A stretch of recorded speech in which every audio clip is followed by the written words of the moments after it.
Hamjambo. Hamjambo tena. Hapa ndio makao makuu ya Western Province in Kenya, sio? Nataka kuwauliza, nilikuja hapa kusikia hii. Mumeamua ama hamjamua? Harambee! Harambee! Ladies and gentlemen, Dr. Matiang'i has conducted various rallies in the country. Started from Thika. He went to Western Kenya. Now, together with other co-principals, they're heading to Meru. And there are various expectations from Kenyans as far as Dr. Matiang'i is concerned. I've alluded in so many videos I've done that this was not a politician before. He's a person who is just coming up in politics. And as we speak today, a lot is expected from him because he's not going for an MP seat, an MCA seat or governor seat. He's going for the presidential seat. And that is significant. Now, what are the expectations of the people as far as Meru tour is concerned? On this particular video, I'm going to take you through step by step on some of the expectations of Kenyans as far as the Meru tour is concerned. But before I take you through, if this is the first time you're watching my videos at Mukwa Times, take a second or two to subscribe, like and comment, because that is the best support you can always give this channel. Just like the expectations were in Western Kenya, and just like people expected more from him in Thika, the same thing is going to be expected also within his tour in Meru County. And number one thing that is expected there, it is what Dr. Matiang'i is going to say. I've received a number of calls on Mukwa Times, and people are saying he should actually leave the one-term thing to Rigathi Gachagua, and then focus on his own ideology now. Be able to speak solutions to Kenyans. Be able to sound unique to Kenyans. Be able to be the Matiang'i. That is what people are expecting from Dr. Matiang'i. Those are comments I receive on my comment section and some through the calls I receive here at Mukwa Times. Feel free also to call and share with me. Ladies and gentlemen, the reason as to why this is very crucial is because Matiang'i cannot beat Rigathi Gachagua and Kalonzo in the game they're used to. Yes, he can only beat them or maybe be smarter than any of them by coming up with his own unique way that is able to probably do best than any of these other leaders. And to pass his message well, he has to do it in his own way. Now, the Meru people have problems that they're facing. When Matiang'i holds the mic, they need to hear solutions from him. They need to see hope from him. And that is very important. That's number one. Number two, when Matiang'i goes to Meru, whether with other principles or not, people are expecting to see his popularity, whether it's rising or dropping. And actually, I'm telling you, once you leave a place, that's when you realize that you've left an impact or not. The people of Western, share with me what you think about Matiang'i. But the people of Meru we will know about what the people of Meru are thinking about Matiang'i after he has left there. Will the conversation keep going on within the Meru region? Will they talk about Matiang'i as a hope for this country, as a solution to the problems you're having? Will they keep talking about him now and then? That is what Matiang'i must leave at the grassroots. Very important. So the reception is going to get people waiting to see. Is that reception huge, first of all?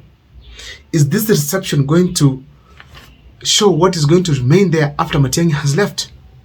Because people will not just make a decision when you are there. If they are supporting you even when you've left, they will still be able to talk about you and probably make a decision that you are the hope of this country. Number three, as we speak today, we have to admit that there were no many parliamentarians within the Western tour. Just a few from Kisii here, like Onyonka, who accompanied Dr. Matiang'i. Even when he went to Thika, he had just a few. I think it's Wamshombo was present. Now that he's heading to Meru, people are waiting to see, is he attracting more parliamentarians on board? Is he attracting people from Meru? Leaders from Meru? Is he attracting leaders from other parts of the country to join him in Meru? That is important because having parliamentarians on your side, it is going to add some perception that is important and crucial in politics, but also add some energy within your team, because these are politicians who have won seats and they know how even to speak to the people. Having parliamentarians on board is going to be very important. They create a perception that's going to attract the common mwananchi to your side, because every member of parliament has some support base. And those support bases, when they're brought together, they form a huge support base. When Matiang'i has left, these are the people who are going to maintain the conversation at the grassroots. So if they are not there, who is going to keep check for Dr. Kenyans Matiang'i in Meru? So therefore, people are waiting to see what is Matiang'i going to come up with in Meru. Which numbers is he going to attract within the leadership circle? That is important. Another thing people are waiting to see seriously, and these are people who are politically minded, people who are strategists, people who are political analysts like me. They want to see the organization in Matiang'i's team. I want to say that so far, it's not so good. In Thika, we do not see proper organization. In Western Kenya, still the same. I got complaints here that people could not get the live coverage for Dr. Kenyans Matiang'i, more especially on TikTok. That was very, very disappointing. People could not get some Facebook coverages, but they could find that of Ricky G and follow what's happening in Western Kenya. They could find that one of Kalonzo and see what is happening in Western Kenya. So that aspect alone, it was very evident that there was poor organization on Matiang'i's side. And I'm going to do an extensive video on some of the things that Dr. Kenyans Matiang'i and his team must be very, very careful about. So, ladies and gentlemen, people, especially analysts online, are expecting to see what difference is going to be there in the Meru tour. Are they going to be unique this time round? Are they going to do things better than they expected before, that they had seen before? So therefore, as we speak today, ladies and gentlemen, that must be taken into account by the Matiang'i's team. Lastly, Matiang'i does not have a party. Is he going to declare that it's going to be PNU? That's an expectation. Because it's going to be hosted by Peter Munya. And Peter Munya has actually erected a huge billboard of Dr. Kenyans Matiang'i and him. So we are going to see whether it is going to be PNU that's going to be declared as Matiang'i's party, or is just going to declare that Matiang'i party is going to join with that of PNU. So, ladies and gentlemen, the issue of a party is very crucial. And let this go to the Matiang'i's team. Whether he has so many parties on board, whether he has huge political figures coming up with so many parties to come and support him, he must find his own party on board to be able to bank the entire Gusii community first. That has to be taken to the bank. He must first have his own party. A party that is going to be entirely associated with Matiang'i.